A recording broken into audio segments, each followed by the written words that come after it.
We have spent a lot of time highlighting mental health resources and support systems in our state. And in many cases, we hear from career professionals and adults, but this topic goes beyond older Mainers.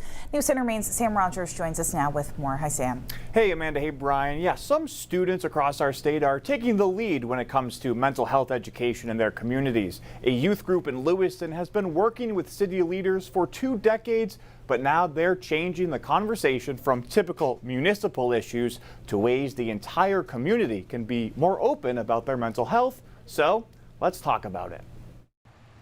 I always grew up knowing that there was like a big community connection here. Sort of everyone knew everyone, and I remember like hanging out with the kids across the street when I was younger. These students may be younger, but they work with older city leaders to make Lewiston a better place for all. Alyssa Nadeau is the chair of the Lewiston Youth Advisory Council, following in the footsteps of her sister. And I really liked how involved she was and how she got to go and like make the community a better place to be. Since 2001, the council has been meeting in these chambers. For the first time, these girls helped lead a meeting on mental health. I just loved seeing everyone get together and have an open conversation about touchy subjects. Ava Golder and Zara Bimby are also on the council and attended its first Be Kind to Your Mind meeting last month. We are given the opportunity to stand up and say, yeah, this is what's going on and this is what we want to do about it and we want to change it. The conversation wasn't just open to their classmates either. Adults were welcome too. So we wanted to make sure that no matter what, like people's questions were getting answered, and if they're worrying about it,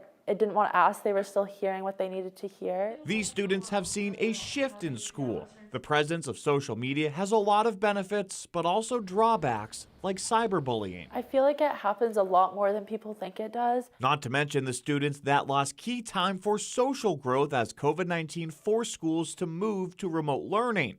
Now that they're back in person, schools are prioritizing mental health education. School has a big part in the youth's life. That's where we spend like half of our time in. And I remember our health teacher talking about suicide awareness and the signs to see in somebody when they're struggling. Signs of struggling can be hard to see. Nadeau says at Lewiston High School, QR codes are posted around the halls with a list of mental health resources. We can't just let things go by. We can't just ignore things like they never existed because they do. That's why these 3 students say it's important to talk about it. And if we can't talk about it, how are we supposed to teach future generations to be open about it?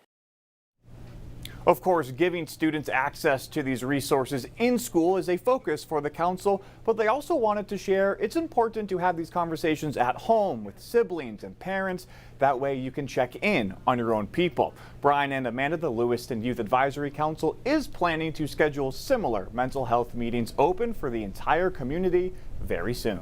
Great to hear about. Sam Rogers, thanks so much tonight.